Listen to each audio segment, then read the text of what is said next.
on a à peu près entre 50 et 60 événements. Lors des festivals précédents, on était parti sur quelque chose d'à peu près équivalent. Dedans, tu as à peu près un gros tiers, voire plus, la moitié de concerts, hein, des concerts qui sont donnés au grand public, des concerts sous forme de médiation, des concerts donnés sur la place publique, etc. On avait envisagé pas mal de choses originales cette année, en plus, que tous les ans, on essaie d'expérimenter des choses nouvelles. Donc, c'était le cas.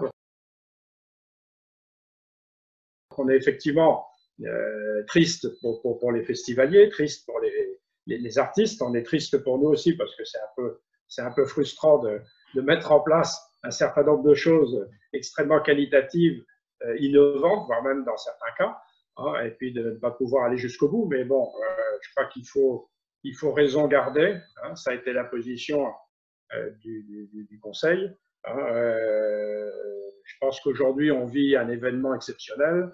Hein, et comme dit-on, à événement exceptionnel, ben, on aide exceptionnel. Voilà, donc, on n'a pas d'état d'âme. Hein, on est plutôt positionné dans une dynamique dont on n'est pas maître du temps. Hein, mais en tous les cas, ça accroît notre énergie, je veux dire, cet événement. Ça ne nous abat pas du tout. L'année, c'est une petite vingtaine de personnes qui travaillent, pour certaines quasi quotidiennement. Alors pendant le festival, effectivement, on a besoin d'un peu plus de bénévoles.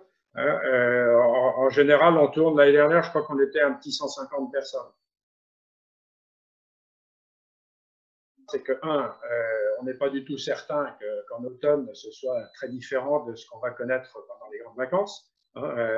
Deuxièmement, si tant est qu'il y a une ouverture, il risque d'y avoir une concentration d'événements. En automne, je te rappelle qu'il y a déjà la Vogue.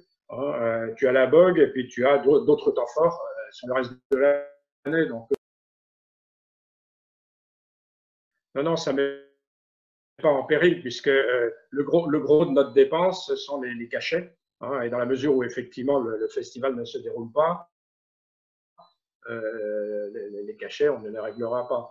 Alors, ceci dit, on a effectivement engagé un certain nombre de frais. Un festival, ça ne se fait pas la veille pour le lendemain. Je prends un exemple très concret. Avec certains artistes, on était parti sur des créations. Hein, c'est un exemple. Eh bien, une création, ça ne se fait pas la veille pour le lendemain. Et les créations, elles sont faites. Donc, effectivement, elles sont dues. Puis on a engagé un certain nombre de frais en termes de communication et autres.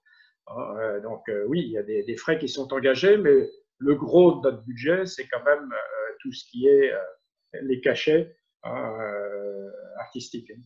Et ce qui va avec, les locations de matériel, etc. On n'est pas désabusé, on est au contraire encore plus remonté, c'est une fille très, très humaine, hein, la musique. Tu connais la phrase du docteur Schweitzer, hein, le bonheur est la seule chose qui se double quand on le partage. Donc ça, c'est quelque chose que l'on apprécie particulièrement, hein, et qu'on essaie d'illustrer dans notre démarche.